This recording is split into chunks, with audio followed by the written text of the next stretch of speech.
আসসালামু আলাইকুম। মাই কিচেন কুকিংসের আরেকটা মজার ভিডিও দেখার জন্য সবাইকে জানাচ্ছি মোস্ট ওয়েলকাম।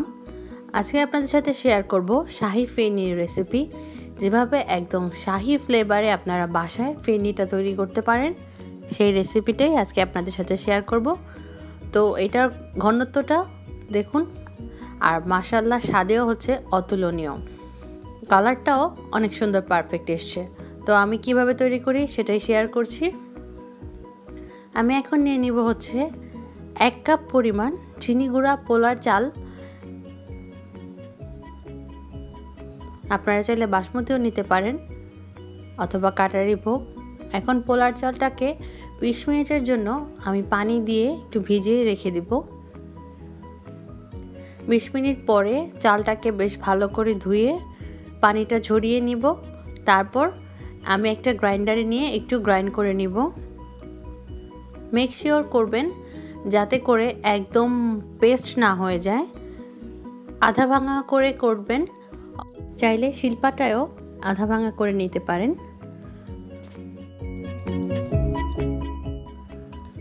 এখন ঢেলে নেওয়ার পরে জারটার মধ্যেও কিছু অবশিষ্ট ছিল, সেটাতে সাথে একটু পানি অ্যাড করে পানি সহ আবার এই চালটাকে কিছুক্ষণ ভিজিয়ে রাখবো, বাকি প্রসেসগুলো কমপ্লিট না হওয়া পর্যন্ত। একটা বাটিতে আমি এখন নিয়ে নিব 4 টেবিল চামচ পরিমাণ গুঁড়ো দুধ।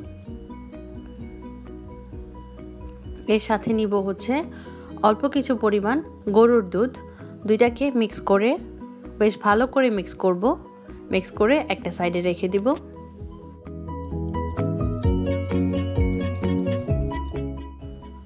একটা বাটিতে আমি প্রায় 10-12টার মতো কাজু বাদাম নিয়ে এর সাথে একটু দুধ অ্যাড করার পরে এটাকে এখন একটা ব্লেন্ডারের সাহায্যে পেস্ট করে নিব, এই যে ঠিক এরকম। তারপরে এখন চলে যাব রান্নায়। আমি একটা প্যানে 3 লিটার পরিমাণ লিকুইড ফুল ক্রিম যে দুধ আছে সেটা অ্যাড করে দিচ্ছি, আর সাথে দিয়ে দিলাম 1 চিমটি পরিমাণ লবণ। আপনারা চাইলে এলাচ দারচিনিও অ্যাড করতে পারেন, আমি এটা অ্যাড করব না। তো এটাকে এখন চুলায় বসিয়ে দিলাম, নেড়ে চেড়ে অপেক্ষা করব ফুটে ওঠা পর্যন্ত। বেশ ভালো করে কিছু সময় ফুটিয়ে নেওয়ার পরে এর মধ্যে এখন আমি অ্যাড করে দিব যে পোলার চালটা পেস্ট করে রেখেছিলাম সেটা পানি সহই আমি এর মধ্যে দিব। আর চালটা দেওয়ার পরপরই ভালো করে নেড়ে চেড়ে নিতে হবে, বারবারই নাড়তে হবে, নাহলে দেখা যায় নিচে লেগে যাওয়ার সম্ভাবনা রয়ে যায়।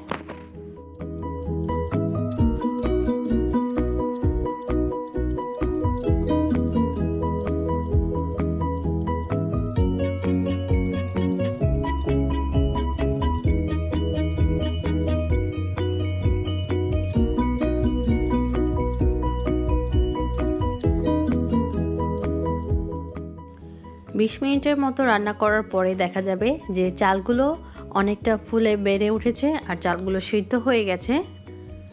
দুধটাও আস্তে আস্তে ঘন হয়ে আসছে।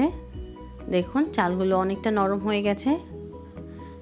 এখন এর মধ্যে অ্যাড করব হচ্ছে যে গুঁড়ো দুধের সাথে দুধ মিশিয়ে যে মিক্সারটা রেডি করেছিলাম সেটা এখন দিয়ে দিব।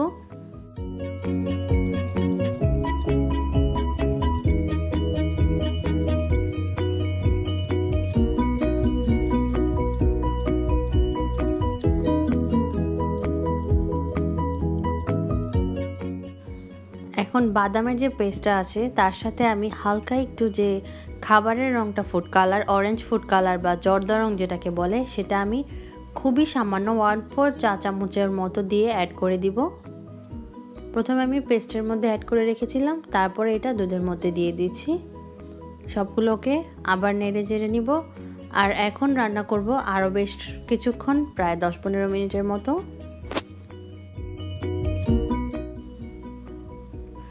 অনেকটা থকথকে হয়ে এসেছে, চালও মাশাআল্লাহ অনেক বেড়ে গেছে। এই পর্যায়ে চিনি দেব।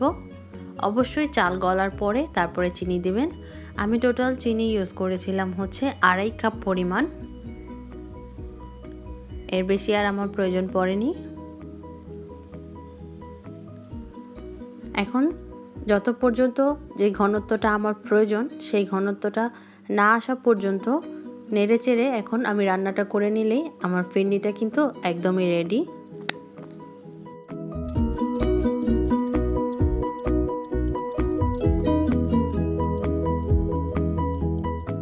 এখন অ্যাড করে দিব হচ্ছে হাফ চা চামচ পরিমাণ গোলাপ জল। যারা শাহি ফ্লেভারটা চান অবশ্যই গোলাপ জলটা অ্যাড করার চেষ্টা।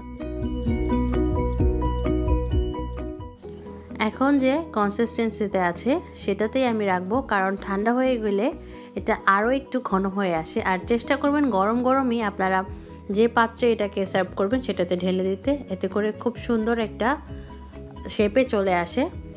তো ভিডিওটা কেমন লাগলো জানাতে কিন্তু ভুলবেন না প্লিজ। খুবই সহজভাবে আপনাদের সাথে শেয়ার করেছি। নেক্সট ভিডিওতে দেখা হবে। ভালো থাকবেন, সুস্থ থাকবেন এই কামনা করেই শেষ করে দিচ্ছি। আল্লাহ হাফেজ।